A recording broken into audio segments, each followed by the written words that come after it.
2023. Follow akun ini kalau kalian membutuhkan nutrisi motivasi bisnis setiap hari secara gratis. Nah, kali ini kita akan membahas tema yang juga baru booming nih di mana-mana, ya, tentang perubahan iklim. Tapi dilihat dari sisi ekonomi, dari sisi bisnis. Kenapa ini penting dan kenapa ke depan itu akan semakin banyak pembahasannya? Karena yang namanya perubahan iklim itu kan pasti. Dalam arti secara alamiah, alam ini merespon terhadap kegiatan ekonomi dari manusia.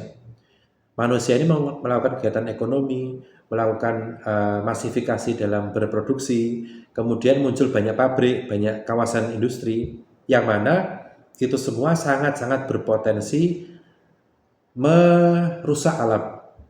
Ini harus disadari, harus mengerti ya, bahwa sebagus-bagusnya pabrik itu tetap masih akan merusak alam ya. Makanya kita sebagai manusia itu harus sangat concern ya dengan isu lingkungan ini, karena kita ini bukan hanya hidup generasi kita, tapi juga generasi setelah kita juga juga masih membutuhkan alam ini gitu kan. Nah, karena alam ini berubah pelan-pelan, kemudian cuaca, iklim juga berubah, kemudian bahkan lanskap gitu juga berubah. Lanskap alam itu misalnya yang sebelumnya daratan ya, dataran, kemudian dirubah jadi gunung-gunung, jadi banyak tiang-tiang pancang ke dalam bumi, kemudian menyedot air secara masif untuk manusia hidup gitu kan. Nah, itu kan lanskapnya jadi berubah. Tapi karena kurang hijau, kurang alami ya, sehingga justru akan merusak dari lanskap baru yang ini sendiri gitu kan. Nah, makanya sekarang pemerintah itu kan ada yang namanya program dekarbonisasi ya, kalau nggak salah namanya itu.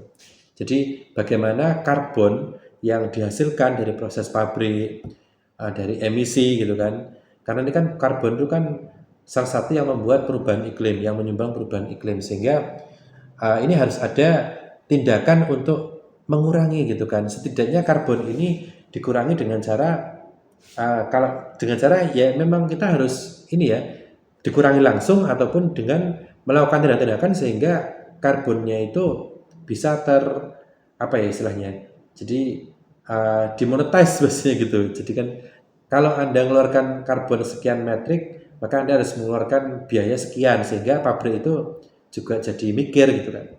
Oke, tap 2 kali kalau kalian suka dengan postingan ini, dan silahkan kasih komentar pendapat kalian tentang postingan ini. Makasih ya.